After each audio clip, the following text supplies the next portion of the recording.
রাষ্ট্রের এবং রাষ্ট্রের জনগণের যে জবাবদিহিতা, এই যে বিশাল একটা পরিবর্তন, সেটা কোনো নিক্তি দিয়ে মাপা যায় না, এমন একটা পরিবর্তন। কাজে আজকে আপনারা যাই বলেন, সেটা যা আপনার কাম্য, আপনার যা প্রাপ্য, সেটার মাপ দিতে পারে না। অসীম এক জিনিস, নানাভাবে সেটা প্রকাশিত হবে। কিছু সাক্ষাতে হবে, কিছু দূরত্ব থেকে হবে, কিছু এখন হবে, কিছু জন্ম জন্মান্তরে হবে। ভাবেন না যে এটা এই কয়টা মাসিক ভাতা দিয়ে শেষ হয়ে যাবে কথাটা। আপনি ইতিহাসের স্রষ্টা, আপনার ছেলে, আপনার সন্তান, আপনার ভাই, আপনি নিজে যিনি আহত হয়েছেন, যারা এখানে আসছেন, তারা ইতিহাসের স্রষ্টা। ইতিহাসের স্রষ্টাকে সাধারণ মাপকাঠি দিয়ে, টাকা পয়সা দিয়ে হয় না। যে জাতি ইতিহাসকে স্মরণ করতে পারে না, সে জাতির ভবিষ্যৎ নেই। আপনারা হলেন সেই জ্বলন্ত জীবন্ত ইতিহাস।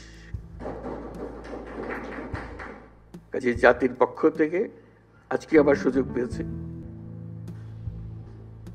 শুধু এই স্বীকৃতিটা সবার পক্ষ থেকে আপনাদের কৃতজ্ঞতা জানানো। এটা মনের বিষয়, এটা কোনো টাকা পয়সার, কোনো প্রাতিষ্ঠানিক কোনো বিষয়ের বিষয় না। মনের থেকে এটা হতে থাকবে যদি আমরা যে বাংলাদেশ, নতুন বাংলাদেশ হিসেবে তৈরি করলাম, সেটা সেভাবে রাখতে পারে। আপনারা এনে দিয়েছেন, আমরা রাখতে পারবো কি, সেটা তো একটা প্রশ্ন। এটা কেউ হেলায় ফেলে দিলে হবে না। মনে করছে এনে দিয়েছেন, এটা হয়ে গেছে, হয়ে যায় নাই। এটা পথে উঠিয়ে দিয়েছেন, কিন্তু পথের থেকে পড়েও যেতে পারে। কাজে সেটাতে আমাদের সার্বক্ষণিক সাবধান থাকতে হবে, আপনাদের নজর রাখতে হবে। আমরা এনে দিলাম, খবরদার এটাকে নষ্ট করে ফেলো না, আমরা আছি। কাজে সেই দায়িত্ব সবাই মিলে আমাদেরকে গ্রহণ করতে হবে। আজকে যে মনের ক্ষোভ প্রকাশ করলো আপনারা আপনাদের সন্তানদের জন্য, ভাইদের জন্য, যারা প্রাণ হারিয়েছে, তাদের কথা স্মরণ করে আবার সবাইকে নিয়ে আমরা চোখের পানি ফেললাম। তারপর আবার স্বাভাবিক হয়ে যাবে। শোক তো আর বেশি দিন থাকে না। শোকের পরিবর্তে কি আসবে আমাদের কাছে,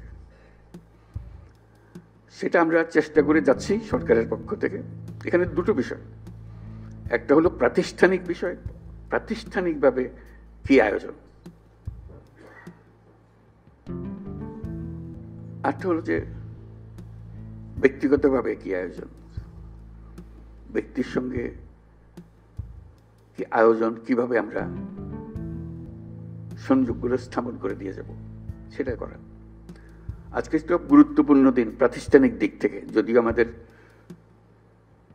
ক্ষোভের কথা বলতে গিয়ে হয়তো এটা আমরা হারিয়ে ফেলেছি। খুবই গুরুত্বপূর্ণ দিন আজকে, এই জন্য যে প্রাতিষ্ঠানিকভাবে আপনারা সরকারের অংশ হয়ে গেলেন। এই যে মুক্তিযোদ্ধা মন্ত্রণালয়ের কারণে মুক্তিযোদ্ধারা তারা এক জায়গাতে সরকারের অংশ হয়ে গেছে, এটা কেউ বুঝতে পারবে না। আপনারা আজকে এই মন্ত্রণালয়ের অংশ হয়ে গেলেন। এইটা জুলাই স্মৃতি পরিদপ্তর সৃষ্টি হয়েছে, যেটা আপনি যাই করেন না কেন সরকারের কাঠামোর ভেতরে ঢুকে গেছে। যত কথা বলার, যত দাবি দাওয়া করার, সরকারের ভেতরে রাষ্ট্রের পক্ষ থেকে একটা আয়োজন আপনাদের জন্য করে দেওয়া হয়েছে। এটা মস্ত বড় খবর। সরকারে ঢুকে যেতে পারা, এটা যে যত কিছুই করি বুঝতে পারে না। সরকার বড় কঠিন জিনিস, তার সঙ্গে বোঝাপড়া করা বড় কঠিন। অনেক সময় বহু কষ্ট করে কিছু করা যায় না, কিন্তু একবার ঢুকে যেতে পারলে তারা বাইর করতে পারে না। আপনারা সেখানে গেছেন। মুক্তিযোদ্ধারা অত ভাগ্যবান ছিল না, বহু বছর লেগেছে। তারপরে তাদের আস্তে আস্তে আস্তে আস্তে এইটা দিচ্ছে তো, ওইটা দেয় না, এটা দিচ্ছে তো, মন্ত্রণালয় করতে করতে বহু বছর চলে গেছে। কাজে আমরা খুশি অন্তত এটুকু করতে পেরেছি, অর্থাৎ প্রাতিষ্ঠানিক আয়োজনটা করতে পেরেছি। প্রাতিষ্ঠানিক আয়োজনের মাধ্যমে আপনাদের সব দুঃখ মিশতে পারে, নাও মিশতে পারে, কিন্তু এই খাপটা থাকার কারণে একটা জায়গা পাওয়া গেল, আশ্রয় পাওয়া গেল, যেখানে আমাদের বক্তব্য শুনতে হবে। তাদের দায়িত্ব, এটা রাষ্ট্রের পক্ষ থেকে দায়িত্ব। তার একজন উপদেষ্টা থাকবে, আছে উপদেষ্টা আছে, তার সচিবালয় আছে, সব কিছু আছে। কাজে এটা বললাম যে এটা গুরুত্বপূর্ণ। তারা এক্ষুনি কি করলো সেটা হয়তো খুশিরও খবর হতে পারে, খুশির খবর নাও হতে পারে, কিন্তু এখানে শেষ হচ্ছে না।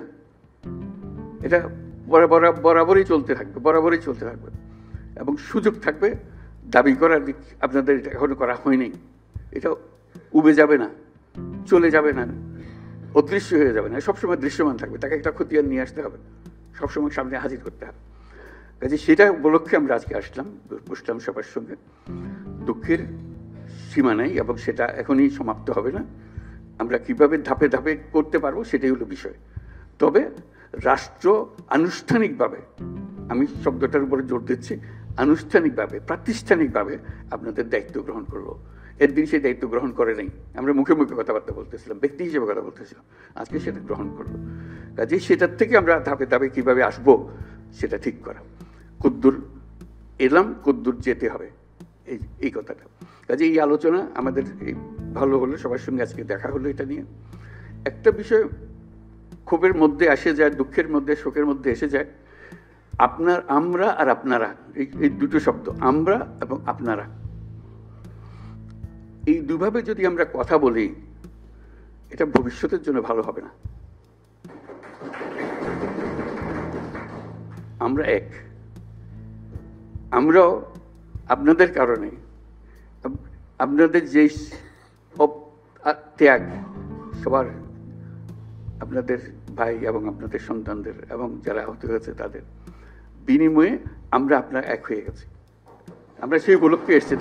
তা না হলে আজকে আপনার আমার সাক্ষাৎ হওয়ার কোনো কারণ ছিল না। যদি এই অভ্যুত্থান না হতো, কে কাকে চিনত? কেউ কাকে চিনতাম না।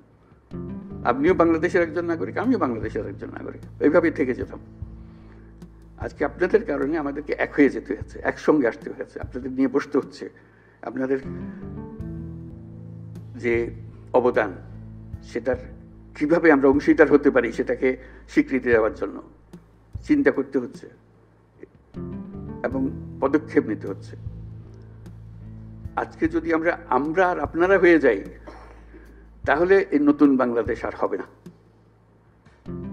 বিভেদ হয়ে গেল, এই বিভাজনটা ভালো না।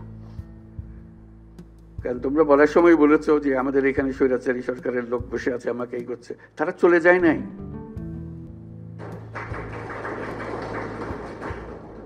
তোমরা বলছো যে তার সরকারে আছে, আমি বলছি তোমার গ্রামেও আছে। শুধু সরকারকে দেখি আমি চলে গেলাম, ওই সরকারে আছে, তারা কিছু করতে পারতেছে না। তোমার গ্রামে আছে, তুমি কিছু করতে পারছো? তুমি তো দুঃখ করতে এসছো আজকে। কাজে সেই তেজ আসতে হবে না, এদেরকে জায়গা দেবো না আমরা কোথাও। আমাকে তার ভয়ে আমার গ্রামে পথ চলতে হবে, এই বাংলাদেশ করলাম আমরা? এই বাংলাদেশটা আমরা করি নাই। সে তার সমস্ত স্বভাব পরিবর্তন করে আমাদের সবার সঙ্গে মিশে যাবে, এটা হবে। কিন্তু তার স্বভাবে সে চলতে থাকবে আমার সামনে দিয়ে, আর আমি বলবো আমি নতুন বাংলাদেশ গড়ে ফেলেছি। বললো না তো। কাজে তাদেরকে জয় করতে হবে, তাদেরকে সোজা রাস্তায় আনতে হবে, যে এইভাবে চলো, দেশ চলতে হলে এইভাবে করতে হবে। মারপিট করে এটা হবে না। যদি বল তার সে আমারই পিটবে, আমি পিটবো, এটা এই পিটাপিটির শেষ কোনোদিন হবে না। তাদেরকে বোঝাতে হবে তোমাদের রাস্তা ভুল, যা করেছো মাপ চাও। তোমরা বিচারের কথা বলেছো অনেক সময়, বিচার তো হবে, বিচারের কাজ সরকারের দায়িত্ব বিচার করা। এবং তোমরা তাৎক্ষণিক বিচার চেয়েছো, এখানে অনেকে তাৎক্ষণিক এক্ষুনি বিচার চাই। বিচারের মুশকিল হলো যে তাৎক্ষণিক হয় না জিনিস, কারণ তাৎক্ষণিক হতে হলে অবিচার হয়ে যায়। বিচারের মূল জিনিসটা হলো এটা সুবিচার হতে হবে।